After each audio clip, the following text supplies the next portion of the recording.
Good afternoon, everyone. My name is Joy Hesse. I am a speech language pathologist at the Iowa ENT Center. I have been a speech pathologist for about 30 years, and I've spent the last 22 with this practice of a large ENT practice. I wanted to say initially that I'm thankful, first of all, that I was able to get my hair done last week so that I don't have to wear a bag over my head so that you can actually see me. But welcome, and I hope that you are going to learn some things from this lecture today. I'd like to start off by I had a really interesting conversation just last week with a group of dietitians that work for the oncology group that I partner with. And they had said last week that they hadn't really seen a slowdown in the number of patients that they were treating until the last week or two. And so actually the day that I talked to them, they said that there was only one person that was receiving radiation therapy that day through the whole center.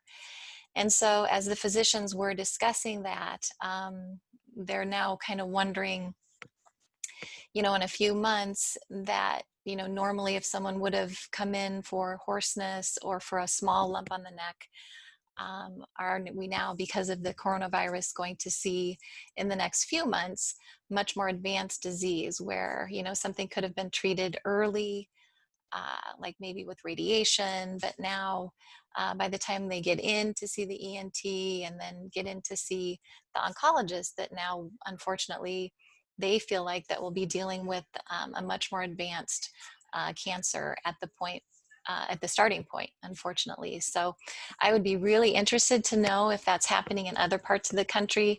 I know I had heard that, heart attacks and stroke visits for the hospitals are way down, but this is the first that I had really heard of people delaying treatment for possible cancer. So please, this is my email, my personal email.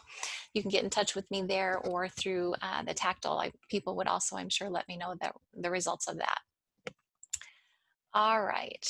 So that's just a little bit of housekeeping there. So please submit your questions through the Q&A icon.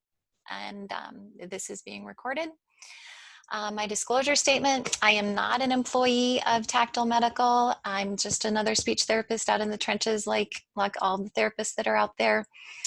And I actually was the one that approached Tactile once I started using their device called the FlexiTouch, because I was having such fantastic results. I was really excited about it. So I was actually the one that approached them. So my goals for today, number one, is to understand how lymphedema in the head and neck is different from lymphedema of the extremities. And so hopefully the PTs and OTs out there will develop a little bit better understanding of how the head and neck is just really different than the rest of the body. Two, identify 3 symptoms which may indicate internal swelling or lymphedema. And lastly, hopefully you'll get some really concrete things that you can do and take away that you can do with your patients very quickly. All right, so we're on to polling question number 1 so that I have a little bit of knowledge as far as who's out there. So question number 1, I'm currently treating head and neck cancer patients as a, and you fill in the blank. And I know we were hoping to have a bunch of speech pathologists. So hopefully speech pathologists are the winner, but that will be okay if it's not. And I wanted to do, last time I did this, I wanted to do like Jeopardy, like da da da da da da da, as we did the polling. Good. All right. So share polling results. So we do have PTs won the most this time. So welcome. I think that you'll learn some good information today. I'm hopeful that you'll be like, oh, that was really cool. So PTs at 36%, a good showing of OTs. A massage therapist, which is awesome. I did one of my manual myofascial release courses was with a large group of massage therapists, so I was able to learn a great deal from them. Speech pathologists, awesome. So welcome everybody, and hopefully you will learn some good information. So this is my world. These are the patients that I see. So laryngectomy patients, This is a pretty common look after chemoradiation, you know, during and right after the treatments are finished, as far as this kind of lovely turkey waddle, we call it lovingly. And then sometimes you get this really diffuse facial swelling as well. So as speech pathologists, before I knew about the Flexitouch, I would have been, you know, with this gentleman, I would have been like, ooh, you need to go see my friend, the PT or the OT, for manual therapy, which he does. But now I can actually have some other things to offer. So first, this will be a little bit of a review for PTs and OTs. What is the lymphatic system? Because most speech pathologists, we have really no clue. We did not learn about this. At least 30 years ago, I did not learn about this. So this is a great slide of the lymphatic system. And as you'll see, it travels, it's kind of like the circulatory system, where it really travels all through the tissues, all through our body. Its functions are important for fluid balance, absorption, immunological functions, and then even, you know, fighting off bacteria and viruses, which is really important right now, obviously. So this is a great slide showing how that travels. Then for the head and the neck, fully a third of our lymph nodes are congregated in the head and the neck. And, you know, sometimes when we read reports as far as like how many lymph nodes were taken out in a radical neck, you can have like 70 or 80, or you can have many, many lymph nodes sometimes are removed when they're doing surgeries or radical necks. And a lot of times there's disruption to the lymphatic system with just the tumor. And so sometimes people can start to have difficulties with swelling and lymphedema even before their treatment starts. And then I feel like as you ratchet up the amount of treatment, as far as, you know, if you're getting just radiation versus radiation and chemo versus surgery, radiation and chemo, that continues to ratchet up the likelihood that you'll have disruption to the lymphatic system, you know, the more treatment modalities that you undergo. And that leads to swelling, inflammation, and then what speech pathologists are really concerned about is the long-term side effects with this, which we see can be very severe fibrosis. All right, so symptoms of lymphedema in the head and the neck.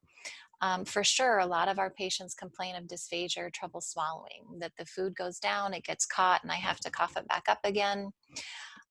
During their therapies, there's very significant pain, discomfort. Some describe it as tightness or difficulty breathing or speaking, limited range of motion, or it feels like I'm not able to move very well.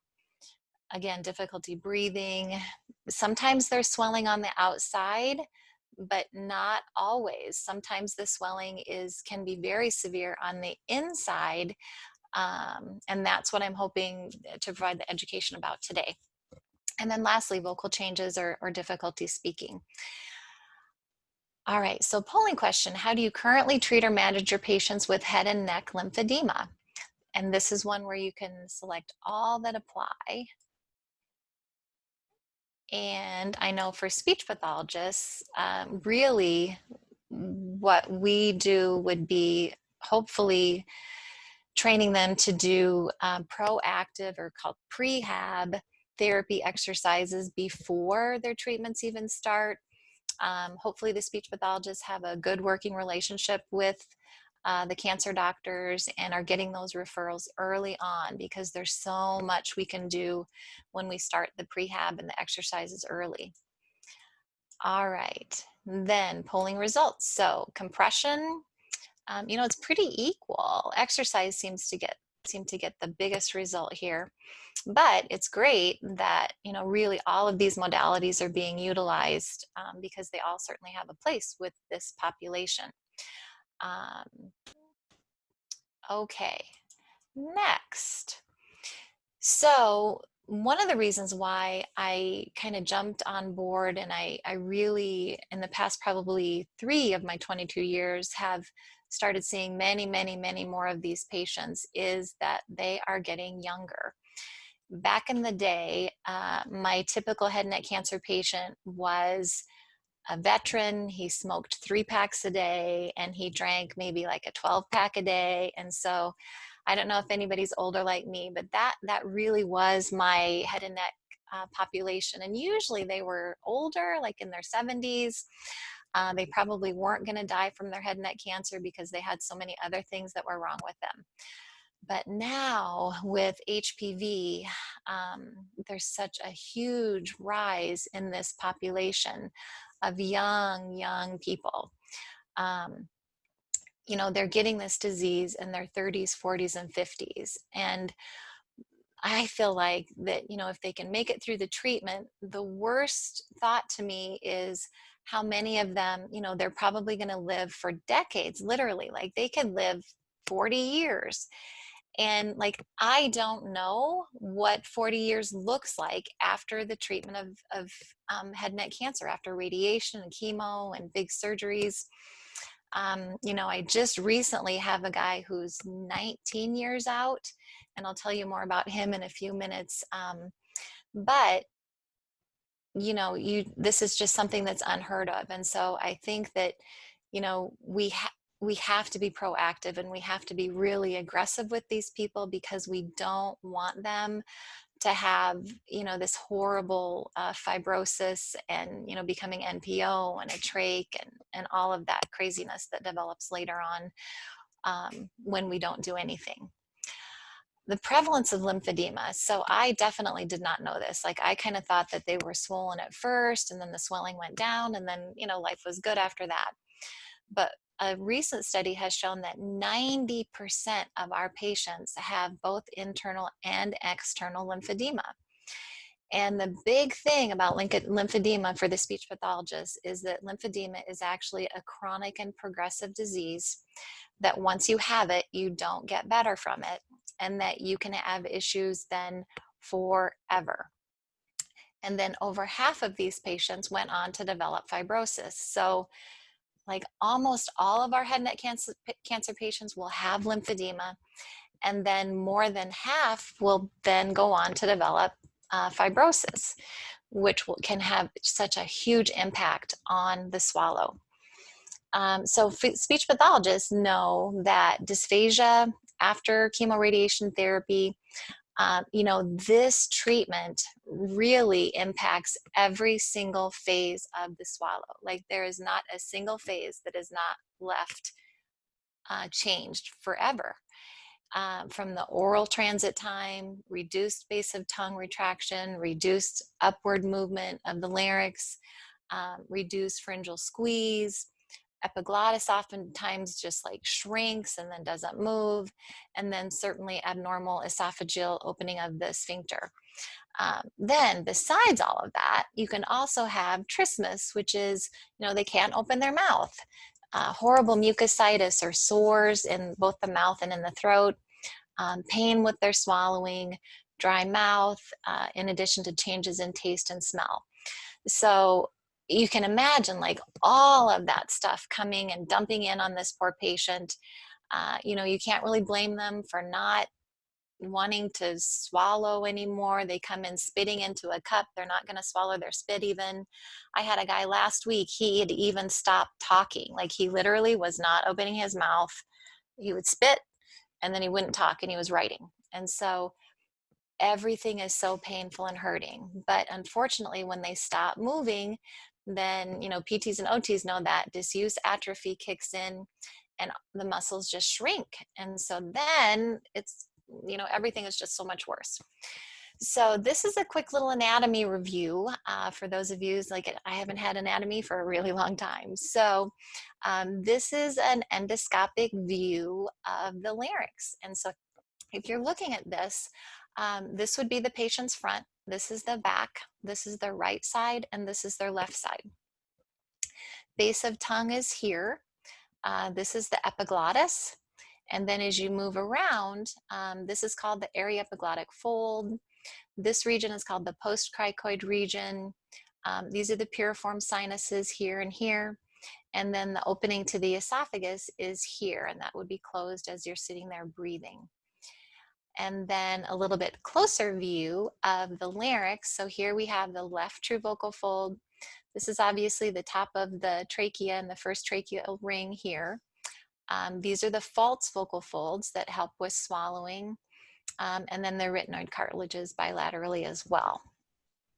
All right, so I wanted to step back and just talk a little bit about measuring lymphedema before we jump in to seeing some of my case studies, and I'm super excited for the case studies. So lymphedema for PTs and OTs, I know you know this, 4 stages of measuring external swelling ranging from 0 up to a 3. And then for internal swelling, when I went to look at this, because I knew that it happened, but I hadn't really gotten serious about like actually noting it and like watching that over time, really the only scale that we have available is called the Patterson scale, and that rates 11 different structures in that endoscopic view, so that you can monitor the amount of swelling over time again. And then lastly, the fibrosis scale, ranging from 1 to 3. And, you know, speech pathologists, I know if you work with head and neck cancer, you've certainly felt people who have very severe fibrosis at different stages. We used to call it a woody neck, where it felt like literally like a piece of wood.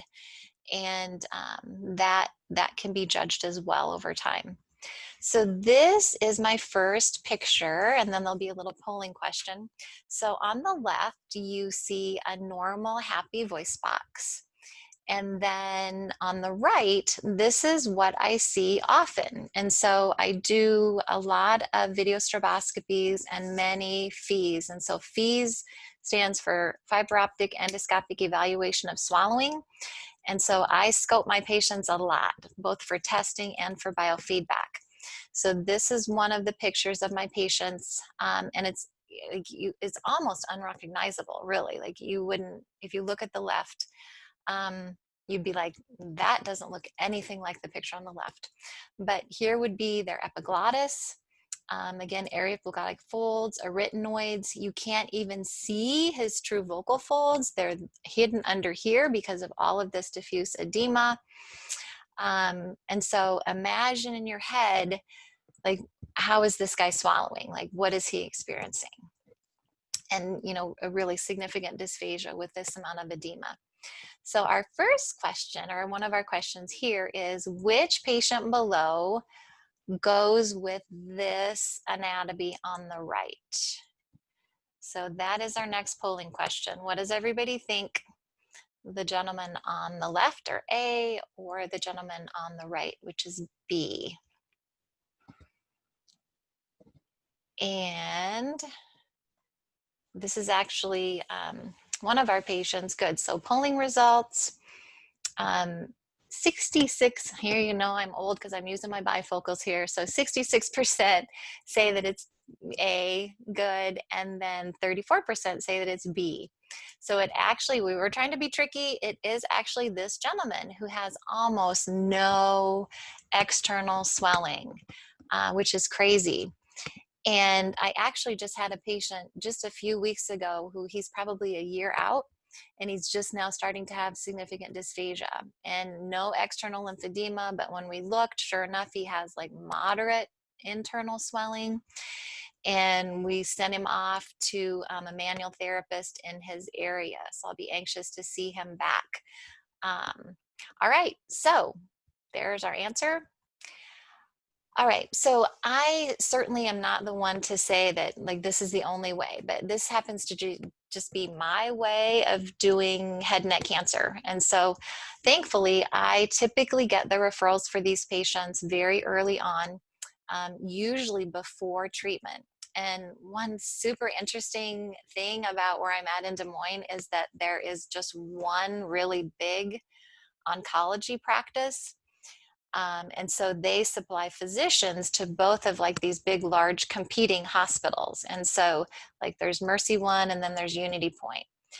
And there's a huge difference in how both of those oncology groups practice. Like one group, everybody gets a prophylactic peg, a tube before they even start treatment. In the other group, nobody gets a peg until, you know, unless they need it towards the end of their therapies. And so that's just really interesting to me. I don't like I see people from both. Um, but thankfully both of them refer the patients ahead of time. So I typically try to do an instrumental assessment before they start treatment, because oftentimes, and I don't have an exact percentage, but I would say about 70% of the time, there's some level of dysphagia, even when the patients are like, no, I don't have any trouble swallowing, because a lot of times the tumor, depending on the location, is having an impact on their swallowing before they even start.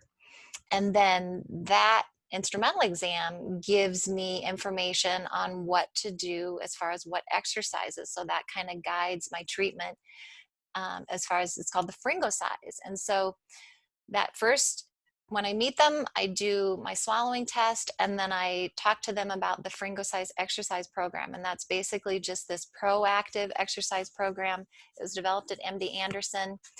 And so evidence shows, and I'm going to just read this from MD Anderson. So if they do pharyngeal size during their treatments, they have better swallow quality relation of life, better base of tongue and epiglottic movement, shorter duration of a peg, significant preservation of muscle mass, improved mouth opening, less aspiration, less peg dependence, less hospitalization. So basically, pharyngeal size can make their whole world better in every single way. And so if you want that study or that slide, I'm happy to share any of that with you if you needed to get with the oncologist and present this.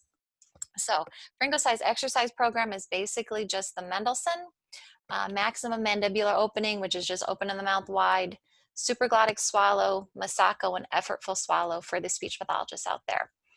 I have been trained in something called myofascial release. I know PTs and OTs know that, but to the speech therapy world, like, this completely rocked my world and changed how I practice every single day. So if you haven't done this, I would strongly encourage you to get training in myofascial release. There's two wonderful PTs that offer the training that I know of, and I've been to both. Walt Fritz and John Kelly are the two PTs that offer this to speech pathologists. So I will a lot of times start the myofascial release during the treatment and then continue afterwards until basically they have a normal diet and have their tube feeding out. At the completion, I'll do another instrumental once they're stable and able to tolerate that. Initiate referral for my manual therapy friends, and then get the referral going for the Flexitouch. And the Flexitouch, if you don't know already, is new to the market. Like, it's only been out a couple years. It's a manual compression device for specifically the head and the neck. And it's actually stimulating all through the head and then down and through the chest to aid in the draining of that fluid so that it doesn't stay and then become fibrotic later on. So I continue the myofascial release, continue the swallowing exercises, and then as needed, I might add a TheraBite, which is like a jaw stretching thing, and then the expiratory muscle strength trainer, which I feel like does also have some value with this population long-term as well. So now we're going to jump into my case studies. So I've got 3 of these. So my Freshies are my patients that are fresh out of their treatment. This is Mike, and Mike was naughty. Mike was definitely a cup spitter, so he quit swallowing, I think around week 5 or 6 into his radiation treatments. This is the first time that we saw Mike. He had a very large base of tongue tumor that you can see here. So this is my first picture of Mike before his diagnosis. And then this is the first time that I saw him after the chemo radiation. So this may have been like a week or 2, maybe, after his treatments were complete. And you can see like what happens. So there's atrophy of the base of the tongue. A lot of times it's like the lingual tonsil bed almost gets melted away, where the vallecula becomes huge because there's just this big gaping hole because of the atrophy from the base of tongue. the epiglottis becomes this little weird stump that doesn't move. And then this, you can imagine his swallow at this point. And he was very mildly aspirating at this time when I first saw him, but we like jumped into therapy and started all of our manual therapies and myofascial release. And this, he did do the swallowing exercises, and he got the Flexitouch very early on.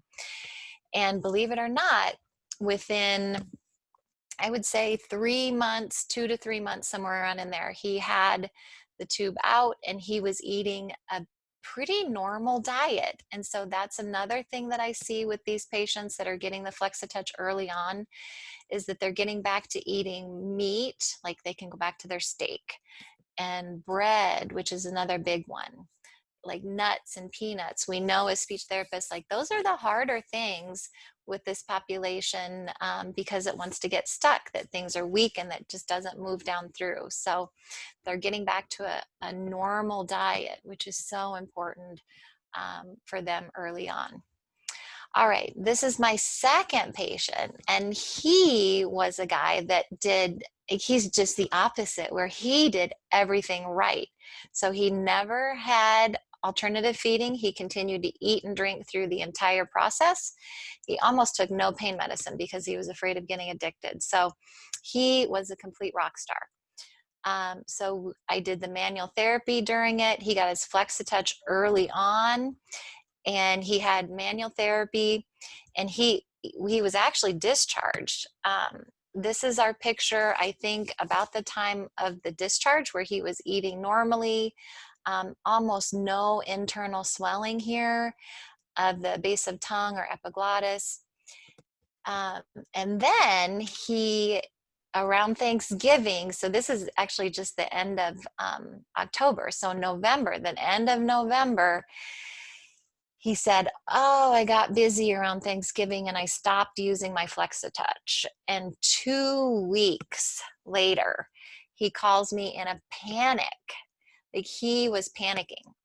And he said, like, the first thing he said to me, he called me on my cell and he said, I can't swallow. And I said, what? He said, I can't swallow. I can't swallow, Joy. Like, I'm scared. And so I'm like, yeah, what do you think? I think, oh my gosh, he's got a recurrence. But he didn't have a recurrence. He just, now the swelling in the lymphedema has just gone, and he has external swelling and really significant internal swelling when he stopped using the Flexitouch. So look at his epiglottis, like that's crazy. And then as you go down past the scope a little bit further, now this was his larynx. I could see his vocal folds. I could see his trachea.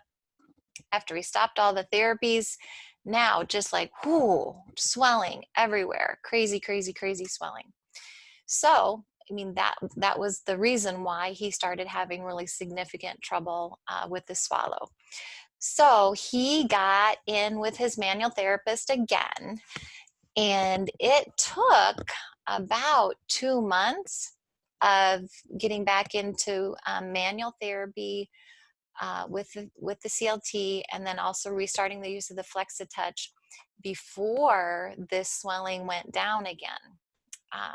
So it took, and he's like, oh, I learned my lesson with that one. So he obviously has been doing what he's been supposed to be doing since then. All right, this is my last case study. And so, as I started thinking about the Flexitouch, I started wondering, well, so now I have more data on the Freshies, like the people that are freshly out, and I can see the good results with that. But then I started thinking, well, what about my patients that are further out? And this is a gal who is about my age, so mid-50s. And this is actually right at her 5-year anniversary. So we celebrated her cure, and right about the time that we were celebrating the cure is when she started to complain of increasing dysphagia. And she's a little tiny peanut of a lady. She's just little. And so the picture looks different because I use the pediatric scope with her. So it's a tiny little baby scope. And so this is the first FEES exam that I did with her. And this is a sandwich, like I think a tuna sandwich, not a tuna sandwich. Yeah, maybe tuna salad sandwich, I think, was her favorite.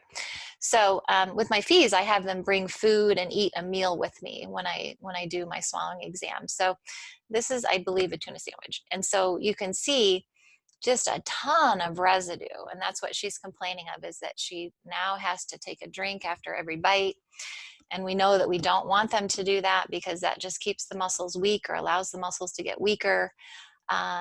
So that is the residue.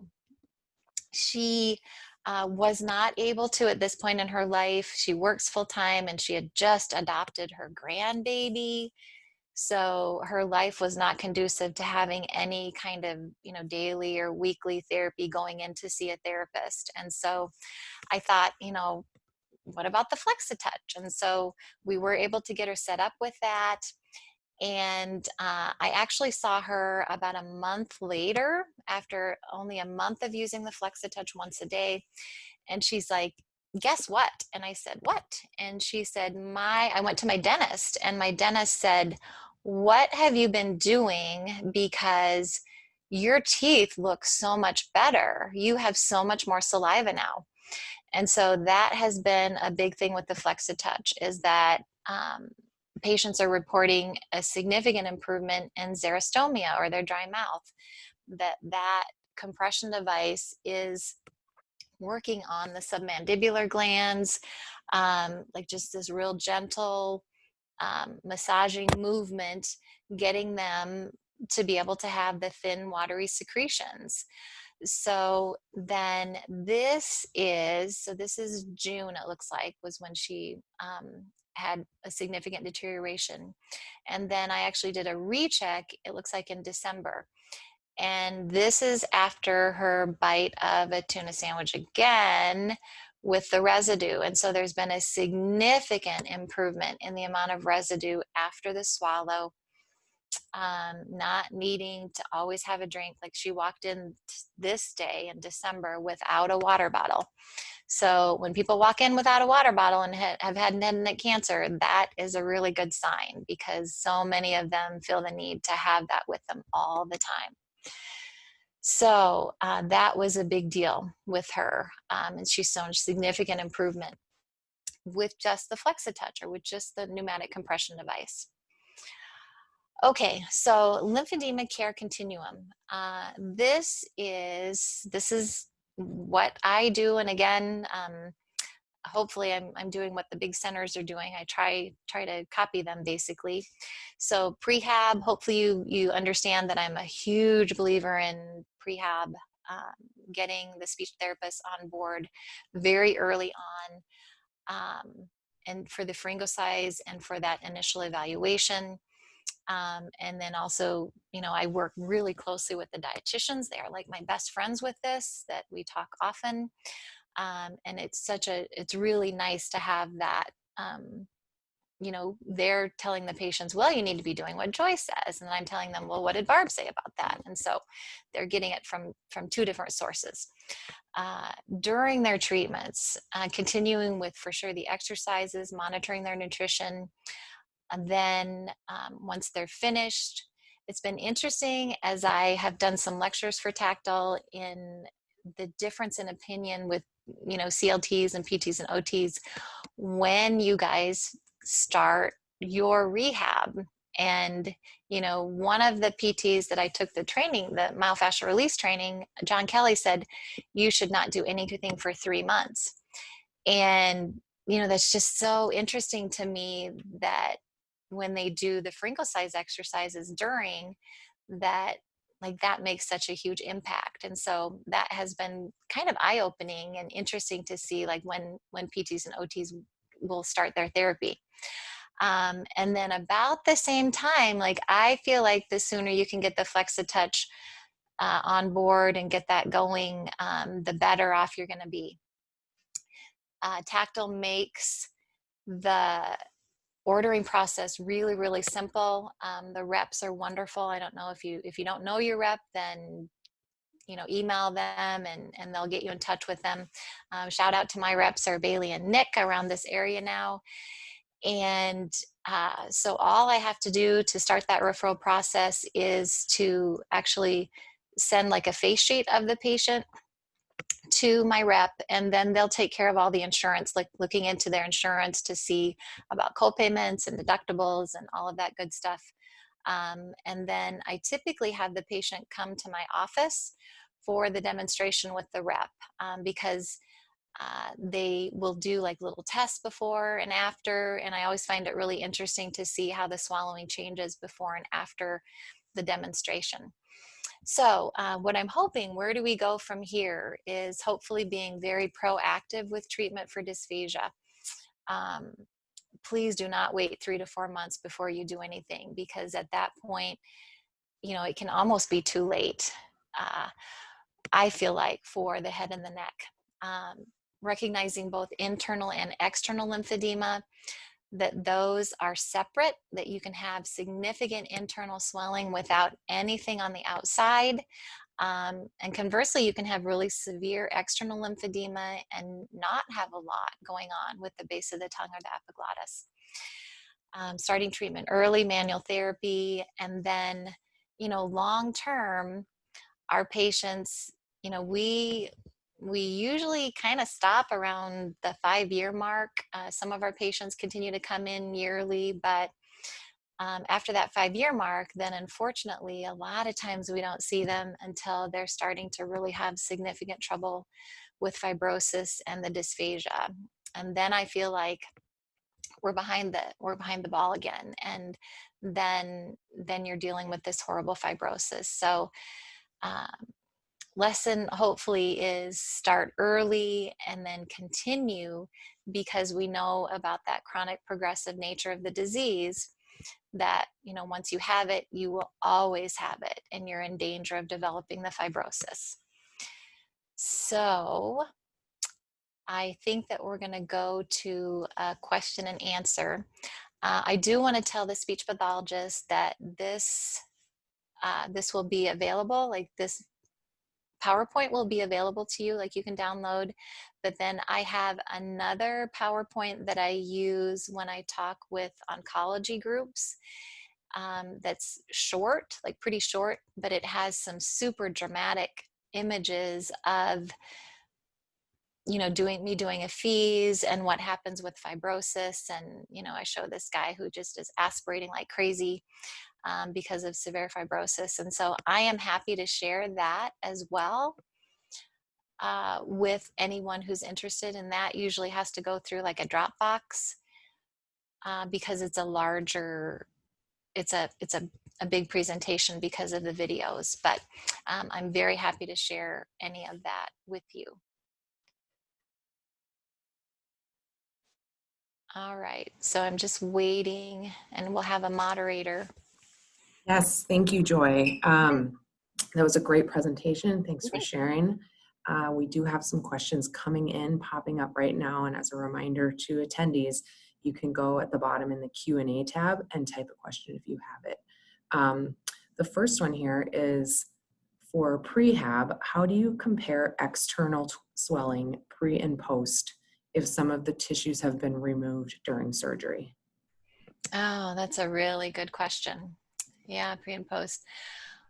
Well, you know, I feel like I don't, if you know the Patterson scale, like that scale um, is like really the only scale, like objective kind of way to score. And that is actually scored just on like a mild, moderate, or severe.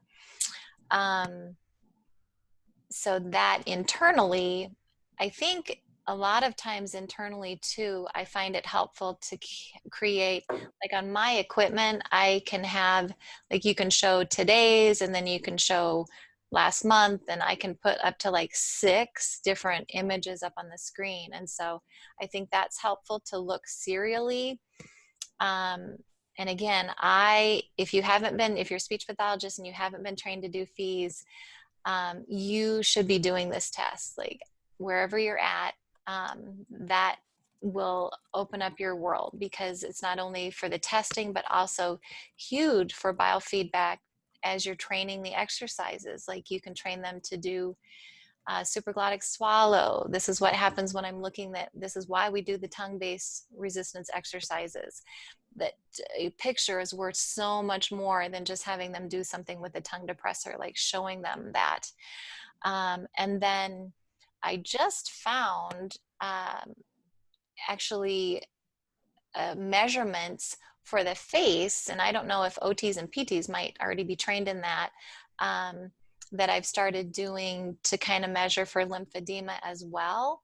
And I'm happy to share that with people if you wanted to have that kind of pre and post as well.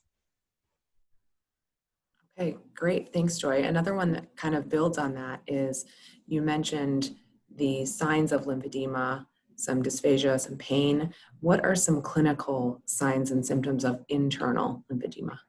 Yeah, so most of the patients would for sure dysphagia, that they might say, you know, food is getting caught now.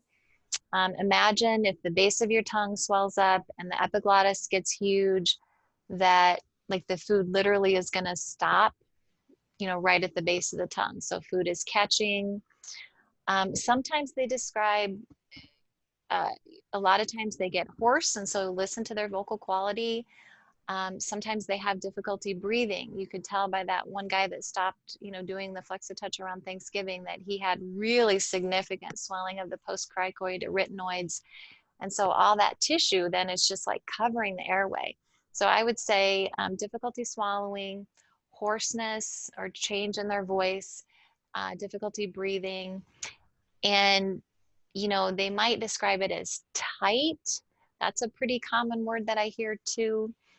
So, you know, if if if you aren't looking as a speech pathologist, then please, like, you need to be in touch with either the ENT or here our like our radiation oncologist will pass a flexible scope. So like somebody needs to be looking because you don't know until you look. That's the tricky part about the internal swelling. Great. One other question that builds on that is, are there any ways to identify internal lymphedema with palpation inside the mouth? For instance, if you don't have access to fees, are there ways to Um, identify? I don't think so. That's one of those where I feel like you don't know what you don't know. Like you don't know until you see. You could, like, a speech pathologist could possibly use like a laryngeal mirror, or you know what I mean, like those little dental mirrors like ENTs used to use back in the day. But um, you know, just those symptoms are scary enough, like what I described, like shortness of breath and difficulty swallowing, changes in the voice. Like, unfortunately, a lot of those mimic a recurrence too. And so I feel like that needs to initially go to someone who can see, whether it's the ENT or the oncology people. That just to be safe, to make sure there's not some crazy thing going on inside. um, I feel like you're pretty obligated to look. I have had a couple where the internal swelling has been like so significant and severe that they were contemplating putting a trach in. So yeah, I feel like, again, like we're obligated, do no harm first. And so you have to see if it is swelling and then how bad it is, because it could be life threatening, I feel like. Okay. Okay. We're just talking about internal measures. Do you have suggestions for external measurement landmarks? Yeah, so the one that I showed, I don't know if I can show this very well. This is part of, and maybe PTs and OTs will see that. I don't know if you can get up close, but I'm happy to send this where there's like an upper neck, a lower neck measurement, and then ear to ear. And then there's 1, 2, 3, 4, 5, 6, 7 measurements that involve basically like the tragus to the mental protuberance and to the corner of the mouth and to the eye. And so you're basically measuring this part. And that's something I just found. I just like learned about that. So I don't know if PTs and OTs, it would be interesting if PTs and OTs are actually doing that. But I have found that helpful because, you know, when you look at somebody, I just did a man this morning, he's a month out. When I look at him, I would have thought there wasn't any asymmetry or difference, but he actually did have mild lymphedema on the affected side. So just on the right side where the cancer was, there was like a millimeter or two difference in all of those measurements, interestingly. Another question is, what is the timing that you would use for starting manual therapy and or FlexiTouch? Yeah, so I know this is where it gets interesting. So I will start, obviously, the pharyngosized exercises before their treatments start. And then, like, I am having really good luck doing just real gentle myofascial release during the treatment, as long as their skin stays intact and as long as they're not in like horrible, horrible pain. So myofascial release is, I go into their mouth and I treat the jaw, and then it's kind of a pushing down and pulling the jaw forward, even some movement with the tongue.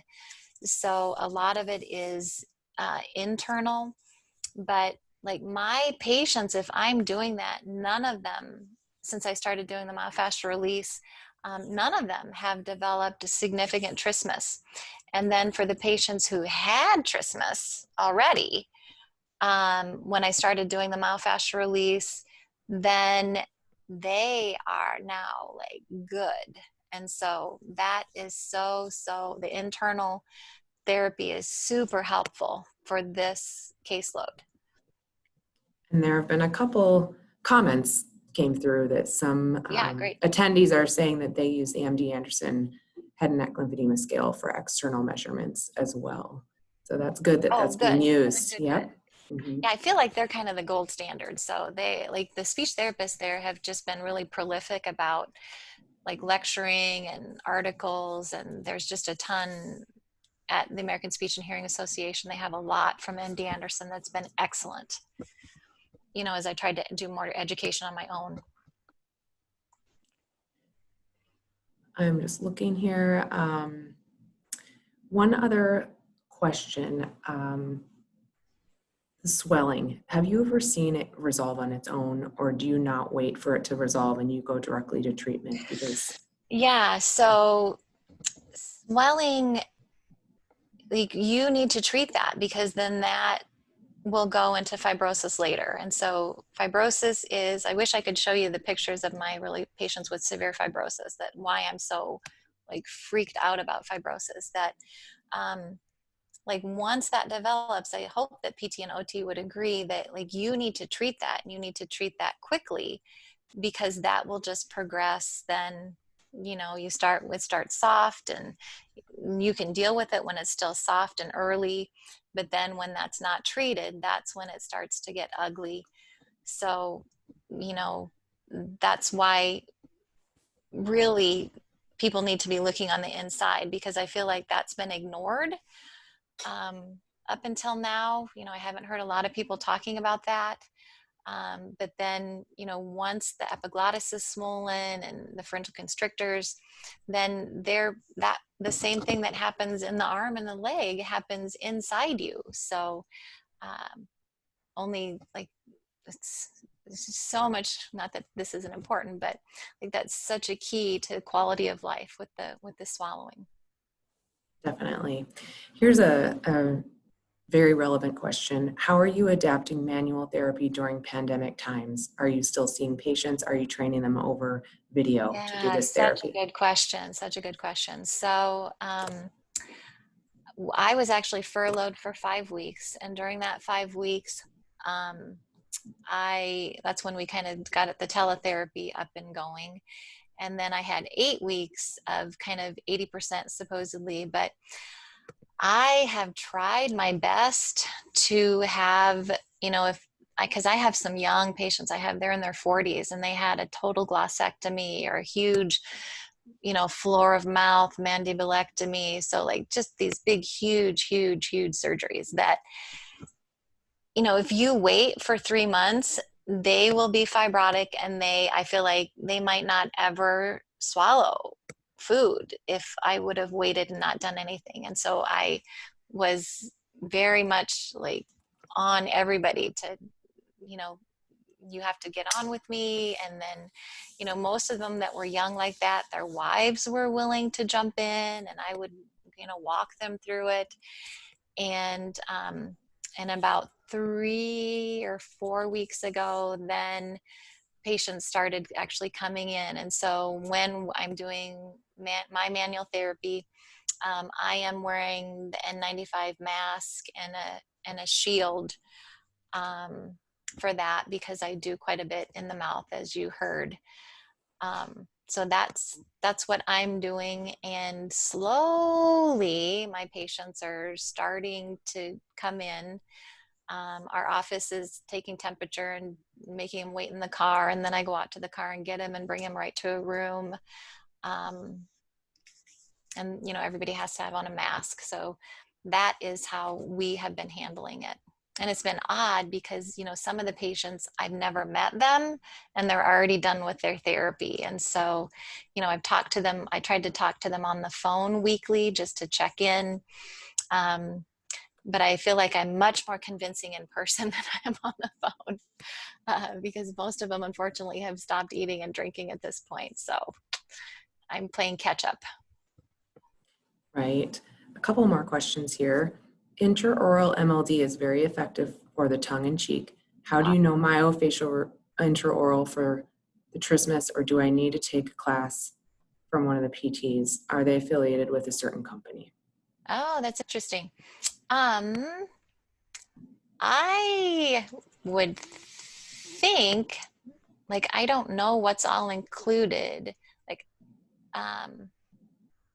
I would think that you'd be able to take the class, but I don't know for sure if you would have to do like the whole class just for like the trismus. I would think that if you would get together with somebody who was doing that, it's pretty straightforward. And I think that, if somebody showed you how to do that, you could include that with your therapy, would be my opinion. But, because the class is 2 full days that they offer to the speech pathologist. But, a lot of that is kind of it would be a review for probably a PT or OT. So I would think if you could get together with somebody who had that training, that would be fine if they reviewed it with you. Is that okay that I say that? I don't know. That's a good question. I haven't had anybody ask me that. So, Is there a certain method to have patients use their tongue for gentle internal massage, a direction? okay, sorry, Brittany, I cannot hear you very well. Can you say it louder? Yes, I apologize. Is there a certain method to have patients use their tongue for gentle internal massage, like a direction that they should move, etc.? So I personally have not been trained to do the intraoral lymphedema therapy. So I am just doing the myofascial release. Like, I'm hoping to go to I actually was scheduled to go to a head and neck lymphedema class before the pandemic. And so I do not know the answer to that question as far as what the patient is doing. But it would make sense to me.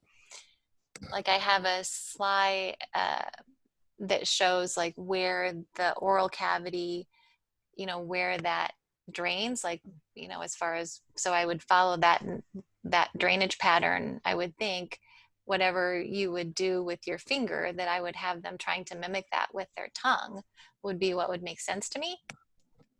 I don't know if there's anybody out there that could chime in quick if the answer is different than that. I'll watch for that if that comes up. One other question. What about the patient that did well during and post-treatment for 10 years and is now aspirating? What is your treatment process, and how does it differ Yes, from the that's one that I didn't Freshies?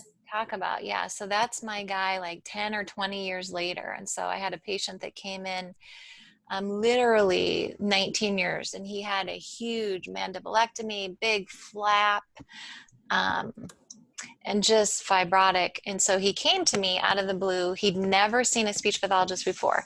Came to me and said, they are going to put a tube in my stomach, and I don't want that. And so I said, well, okay, let's give this a try. And so I started with the regular exercises, like the Pharyngeal size exercises, but tailored to him. And then I did myofascial release for about 8 weeks. And then he ended up also getting a FlexiTouch. And actually, I'm doing a poster session, hopefully at the American Speech and Hearing Association, on this gentleman. And we have like the 1 month out information, and with the FlexiTouch, he had just this huge change in range of motion. Like one of the measurements was up over 300%. It was crazy. Unfortunately, because of the coronavirus, I haven't done his post fees, so I haven't looked at his swallowing again. And then I did like the VH, the voice, not the voice handicap, like I did a couple swallowing quality of life indicators and the EAT 10. And so I have his pre, but I don't have his post. But anecdotally, like he doesn't have a peg. He gained weight, as we were doing the therapy, and he's kept the weight on. So, we can be super helpful for these patients if you're aggressive. And like I have yet to actually see him back, but hopefully that's a story of like what's to come, because he's definitely is happy that he got the FlexiTouch and that he did the therapy, because he's still going strong. Great. One question, and this is probably a common one, is about getting MDs on board with diagnosing lymphedema. How have you done that? What are some tools that you can share to help convince MDs? This is hard because if you ever get a chance, a doctor, one of the physicians, I'm blanking on his name, Medine, that speaks for Tactile too. He's awesome. And one of his comments was that physicians don't learn anything about lymphedema. He said, like, literally, we had this much in a textbook about lymphedema. And so part of this is like, I feel like once we understand it, then is educating them, not saying, oh my gosh, you don't know this, but like just saying, I think that we need to look at this more critically, because I think our patients have this. And I think that, they're suffering these long-term consequences from that. And so that's what I talked about sharing my like still images and sharing my videos, because I have 22 years of the craziest pictures, best pictures ever.